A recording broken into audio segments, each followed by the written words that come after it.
చూస్ country delight, live better. ఇప్పుడే country delight app ని download చేసుకోండి.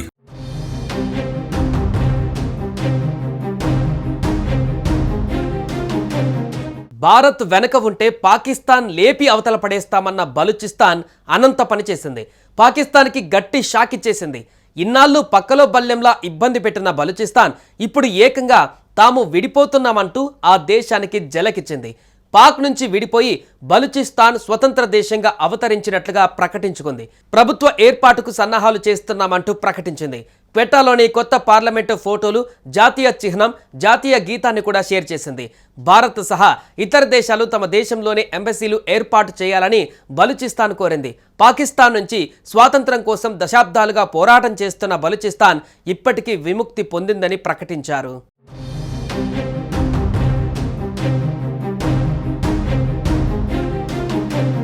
పాకిస్తాన్లోని బలూచిస్తాన్ ప్రాంతం ఇప్పుడు రగిలిపోతుంది.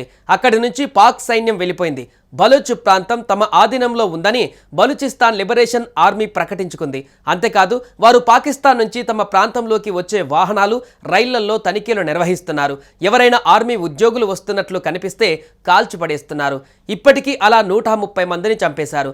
బలూచిస్తాన్ లిబరేషన్ ఆర్మీకి బలూచ్ ప్రజలలో 100% మద్దతు ఉంది. ఆ ప్రాంతంలో ఎవరు పాకిస్తాన్ను సపోర్ట్ చేయరు. అందుకే పాక్ సైన్యం కూడా పారిపోక తప్పలేదు. ఇలాంటి పరిస్థితి రావడానికి పాకిస్తాన్ సైన్యమే కారణం. దశాబ్దాలుగా బలూచిస్తాన్లో పాకిస్తాన్ సైన్యం అణచివేతతో పాటు ఘోరాలకు పాల్పడుతోంది. బలూచిస్తాన్ నేతల్ని హత్య చేయడం దగ్గర నుంచి వనరుల్ని దోచుకోవడం వరకు అన్ని పనులు చేస్తూనే ఉంది. దీంతో వారు చావడమో చంపడమో అన్న పాలసీకి వచ్చి విరుచుకుపడుతున్నారు.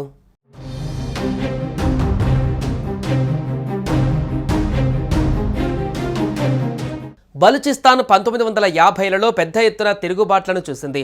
ప్రస్తుత బలూచిస్తాన్ 1970లలో ఏర్పడింది. బలూచిస్తాన్ మరో బంగ్లాదేశ్లా మారకూడదనే ఉద్దేశంతో పాకిస్తాన్ సైన్యం కఠినంగా వ్యవహరిస్తోంది. గత కొన్నేళ్లుగా పాకిస్తాన్ ప్రభుత్వానికి వ్యతిరేకంగా 2 పెద్ద తిరుగుబాటు సమూహాలు ఏర్పడ్డాయి. Balochistan liberation army, Balochistan liberation front. ఈ 2 సమూహాలు పాకిస్తాన్కు వ్యతిరేకంగా పోరాడుతున్నాయి. బలూచ్ విముక్తి సైన్యం పాకిస్తాన్ సైన్యం పైన ఆపరేషన్ హీరోని ప్రారంభించింది. గత కొన్ని వారాలలో బలూచిస్తాన్లో 51 ప్రదేశాలలో 71 సమన్వయ దాడుల బాధ్యతను BLA స్వీకరించింది.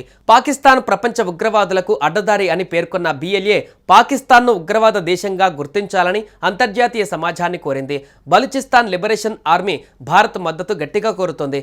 భారత్ మద్దతు ఇస్తుందో లేదో కానీ వారు మాత్రం తమ పోరాటాన్ని ఆపే ఛాన్స్ లేదు. భారత్ ఉమ్మడిగా ఉన్నా కూడా వారి పోరాటం అలా సాగదేమో అనుకోవచ్చేమో.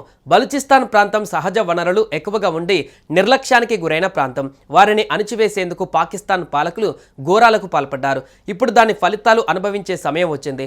ఈ క్రమంలోనే నేడు స్వతంత్ర దేశంగా అవతరించినట్లుగా స్వయంగా ప్రకటించుకుంది. అలాగే నూతన ప్రభుత్వ ఏర్పాటుకు తాము కసరత్తు చేస్తున్నామని క్వెటాలో కొత్త పార్లమెంటుకు ఫోటోలు, జాతీయ చిహ్నం, జాతీయ గీతానికి సంబంధించిన వీడియోను బలూచిస్తాన్ విడుదల చేసింది. అలాగే భారత్ సహా ఇతర దేశాలు తమ కొత్త బలూచిస్తాన్ దేశానికి వచ్చి ఎంబసీలు ఏర్పాటు చేయాలని కోరింది.